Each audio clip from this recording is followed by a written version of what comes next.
occupying the Victoria Park studio, I painted and drew many portraits of people, as well as hand-coloring old black and white photographs for local photo studios. I created designs for LED lighting manufacturers, textile printers, and local tattooists. I believe that despite my warnings, some tattooists using those designs have included my signature. Although I did not want my signature to appear on anyone's skin, I could only hope they were not aware of it. I did not see any need to feel apologetic about that because people seemed to love my artwork, proudly displaying it. I was exceedingly happy that my works of art were appreciated and valued. My humble studio needed further advertisements, and I did not object to some of the local government publications and brochures, as well as schools wanting to include my business while featuring the image of a young lad whose large portrait I had created in soft pencils when I stayed back to complete certain jobs for an architect. That image was not of a physical, living young person, but after an unusual experience I had. Since I'm capable of visualizing, a few architects I was befriended with requested the artist's concept as illustrations for their design ideas.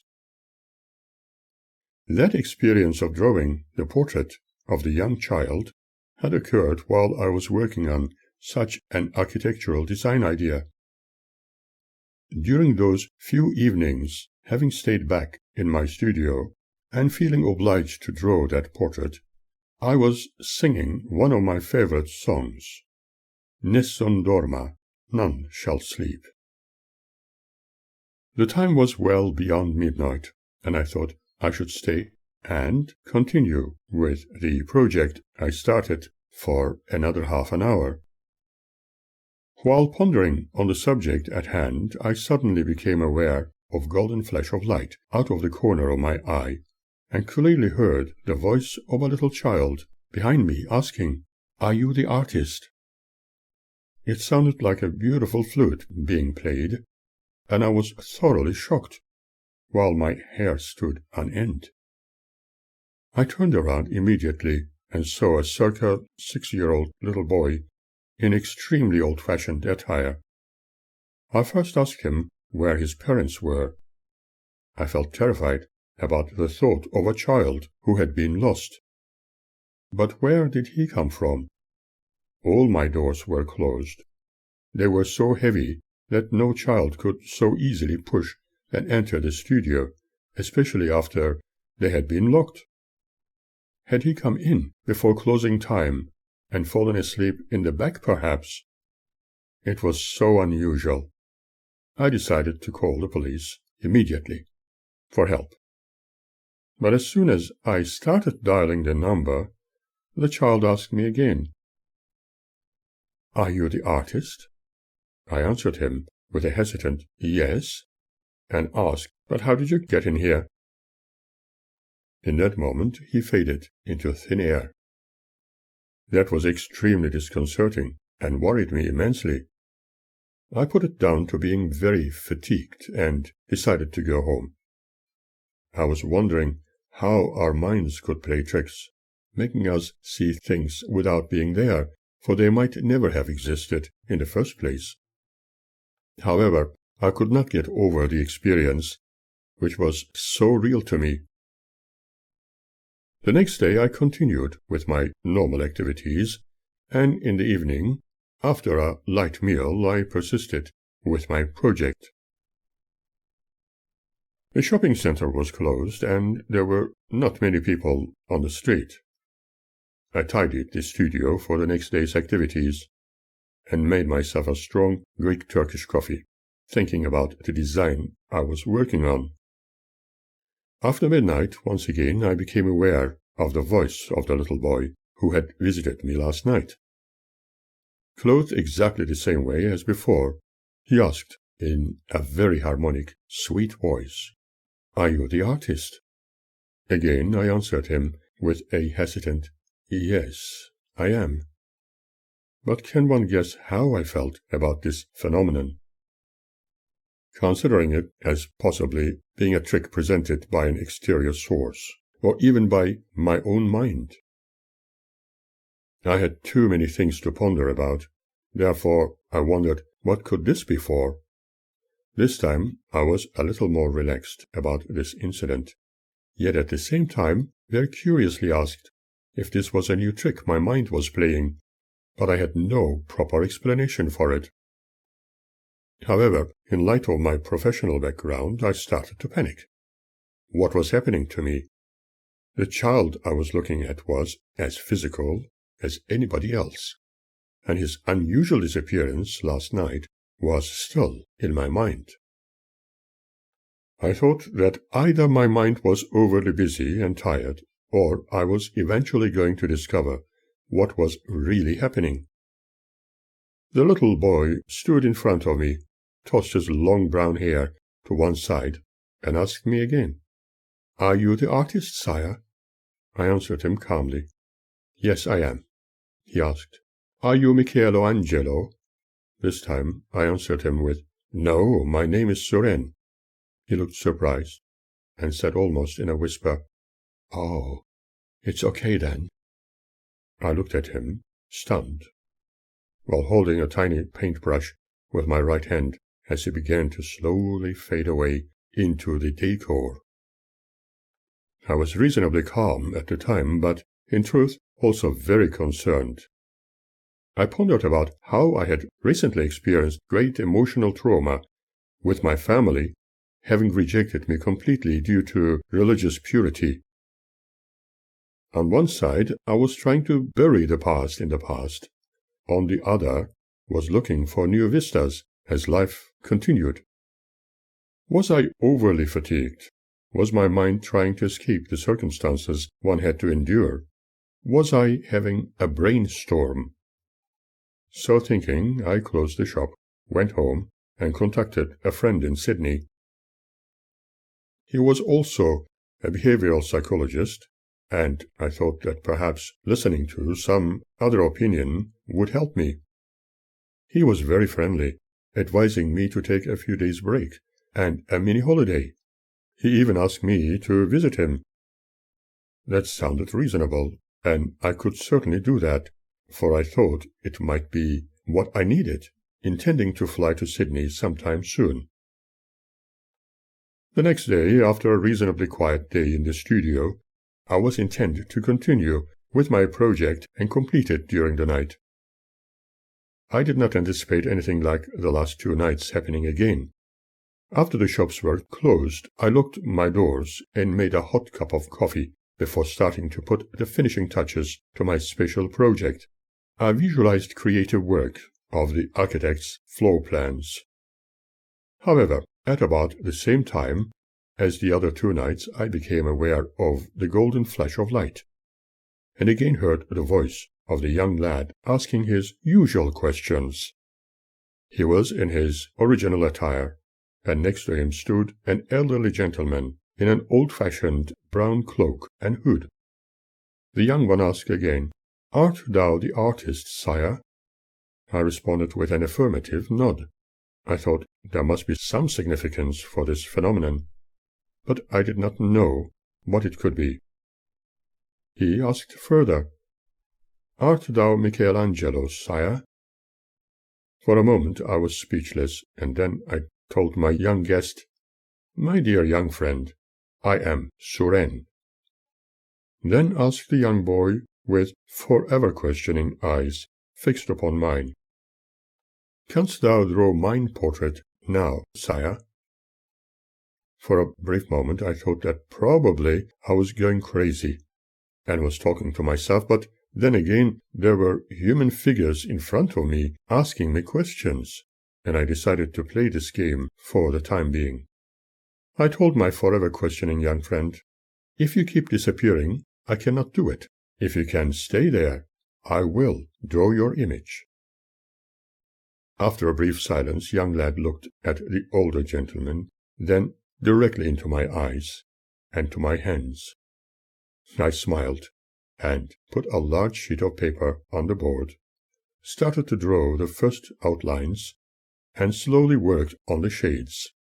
First I started with his ever-questioning eyes, then nose, lips, and built the portrait of this child around it with an expression in his beautiful eyes. While spraying the work of my soft pencil art with a protective coating, I noticed how happy these two lovely individuals were. It felt as if there was a promise to draw the portrait of this young man, which had been forgotten. There was great joy in the air, for I had kept my promise. The young lad was the happiest. When children are happy and smiling, it means something wonderful to me. About 5 hours or so later, both my wonderful visitors slowly vanished into thin air. I decided never to sell this work of art to anybody, but keep and treasure it. Interestingly, while I was working on that portrait, I was asking the child in my mind, "You are a projection out of my mind, are you not?" I still remember so clearly how his eyes were directed into mine, as if to answer my silent question. "No, believe me, I am not projected from your mind." Since then, this experience has never been repeated, and I have never seen that child again. I still think that hopefully I did not cause any concerns to that young lad. But perhaps I had to create that image for myself. Maybe it was to awaken something about my personality. I cannot say. However, I will repeat myself once again by saying that there are so many unknowns in life, and I am sure that we will eventually learn all about them. I have kept and treasured that portrait which I nicely framed. Even many years later, when I feel gloomy or troubled, I gaze upon that image, and it still asks me, "Why worry?" and still advises me, "Nothing is worth worrying, but everything in life is worth enjoying and living." Later I decided to draw the portrait of my son as I remembered him when I saw him for the very last time, utilizing photographs I had taken of him. Even at that young age he was subjected to completely unnecessary trauma and worries. By looking into his eyes, anybody could sense the feeling of desperation, fear, and being lost. To me he was just the same after several years, and I have drawn his image as I remembered, expressing his emotions. I also framed it the same as the portrait of the lad. From then on, occasionally I felt that those works of art were talking to me. I often looked at my son's image, smiling, and saying in my mind how much I missed him, wishing him well. I wondered what heartache those witnesses have caused in a most heartless manner, and who knows how many other people have suffered at the hands of those who so likely claim to serve a great God full of righteousness. Their deeds indeed speak volumes. I had not seen my son for many years since his abduction, but I also knew that within the living universe there always is a reaction and response for every deed and every action. It is a universe of cause and effect.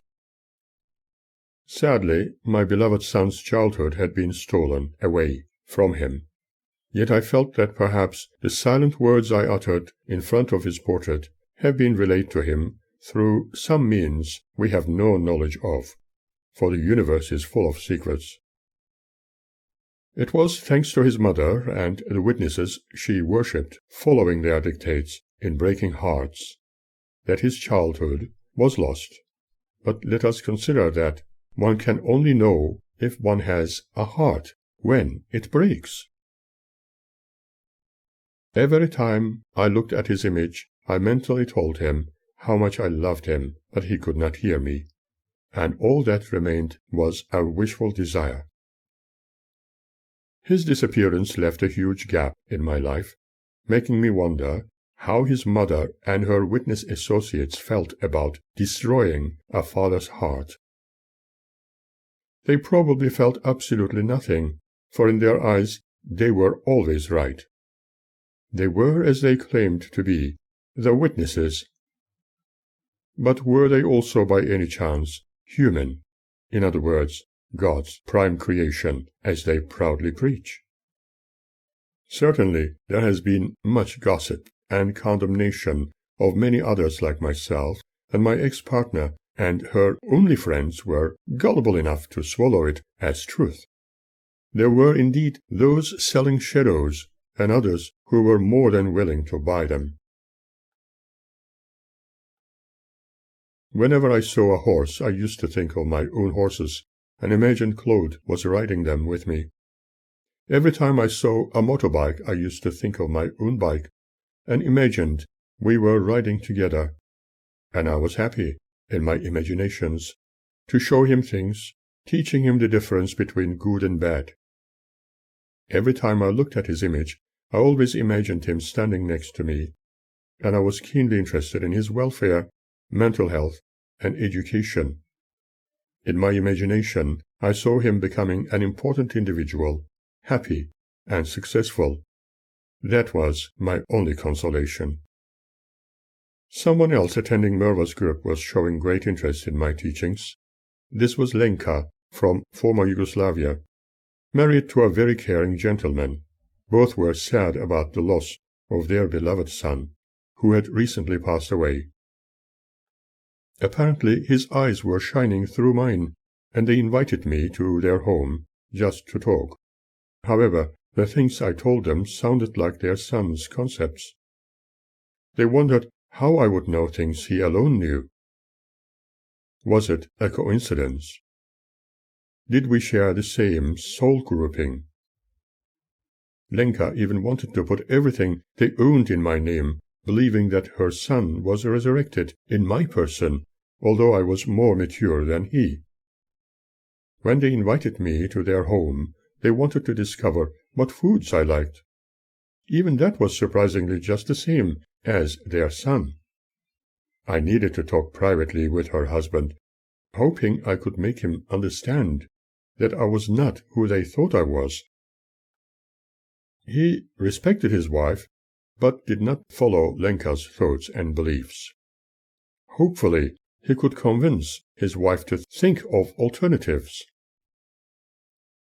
I was not interested in committing a terrible wrong.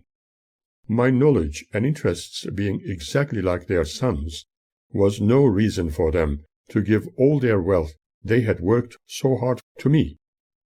I could not and would not accept it. All I could do was to decline the offer completely.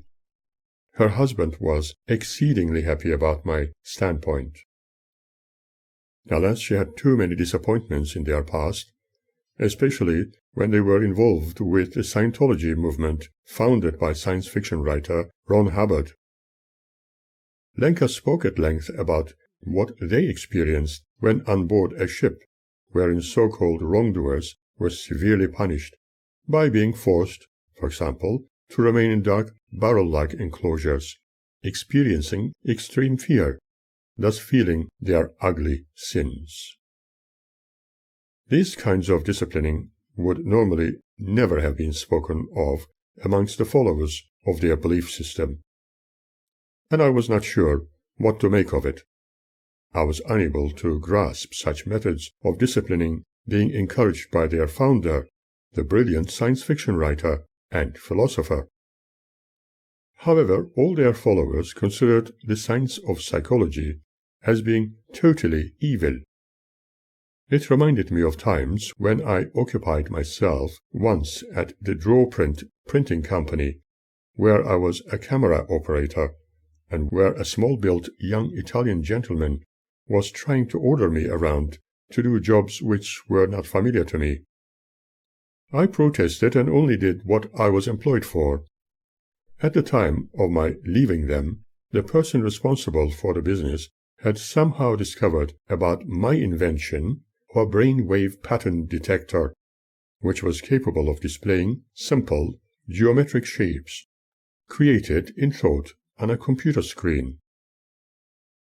I had been experimenting with electromagnetic characteristics of the brain and thought generation. Purely accidentally, or you may desire to consider it being under some form of inspiration, I was able to generate the experience which could be repeated under controlled circumstances. After seeing my electronic circuitry designs, they wanted me to develop the equipment purely for their own purpose, to be utilized at Scientology churches. Eventually, I needed to abandon the experience and development of this invention. To begin with, it was going to be very expensive, and there were also others working on similar projects around the world. Furthermore, I had difficulty in accepting the severe opposition against psychology and psychologists experienced in their presence.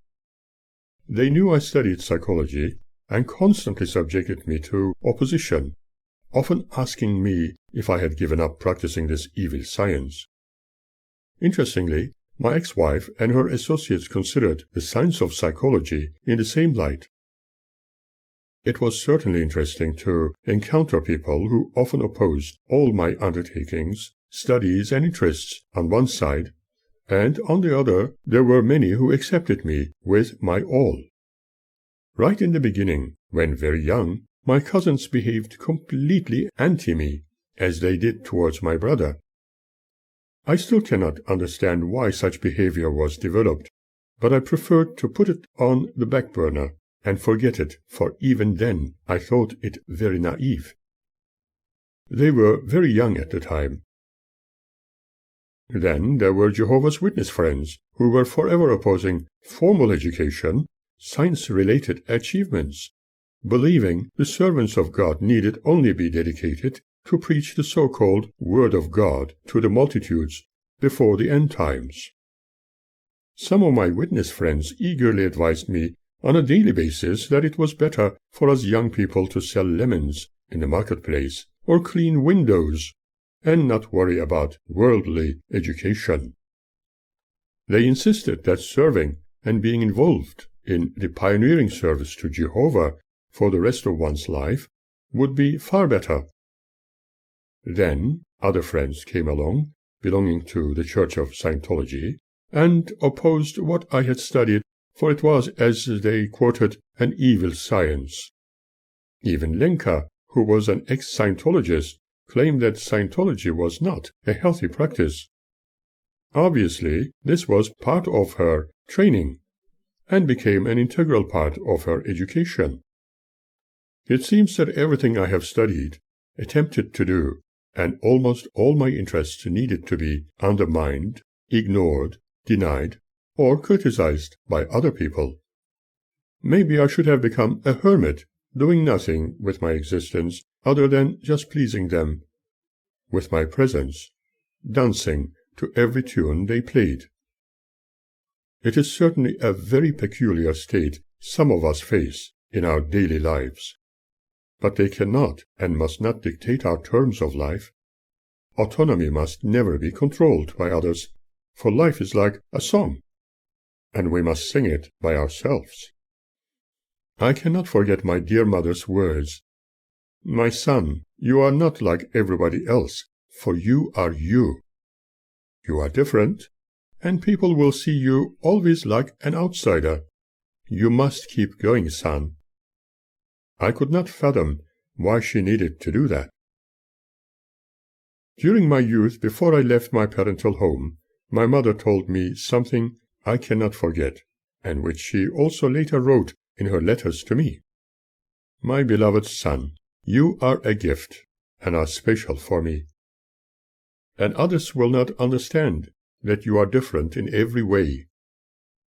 She once looked in my coffee cup as she continued telling me, "This is why there will be people who would judge you as unstable to undermine everything about you. Be humble, but not unintelligently. Remain meek, and smile often. When you smile, it will always be like the roses springing into a beautiful show, pleasing everyone's eye and mind. But, my dearest son, anyone who will hinder you, undertake responsibilities, and put stumbling blocks on your path for you to fall, will fall on the roadside, and they will all become the things of the forgotten past. In her writing she further advised me, do not concern yourself unduly with them, for they have their lessons to learn. Just keep going, my son. Close your eyes to the wrong they do, and forgive them. Forget them if you can, and think that they never existed, for they do not deserve your sympathy. However, love them unconditionally, and be happy. Whenever I was treated unjustly by others, soon after their doors had been closed for good. There have been some who have treated me unjustly, cursing me forever. But believe me, they are no more, nor are their falsified claims remembered any longer, although I could only offer them my unconditional love. People with their pretentious love and care for me, while putting hindrances in my way, have never succeeded. In reality, more hindrances have been created on their path of injustice.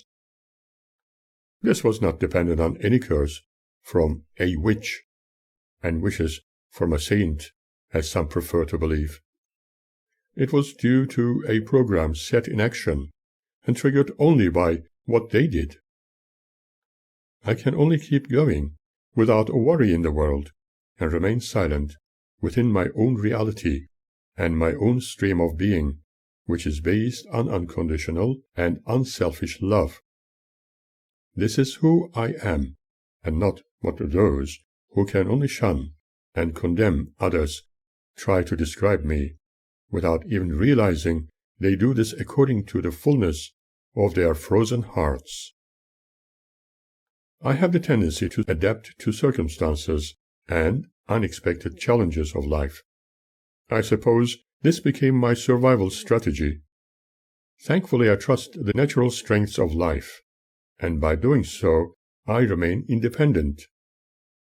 I do not need anybody's approval or somebody to be on my side to be able to stand on my own feet, for I trust other powers of eternal beauty, creativity, and unconditional love the world would easily discard.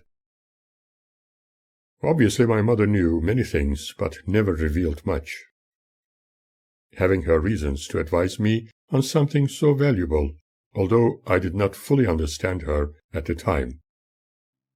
There were others, hearing her wisdom, who treated it as a curse. However, what my mother considered was, as in her own words, people doing unwholesome things always meet their deserved match in the circumstances. People suffer because of the consequences of their own ungainly actions and words. Shout at a mountain, and it will shout back at you. That is the nature of things.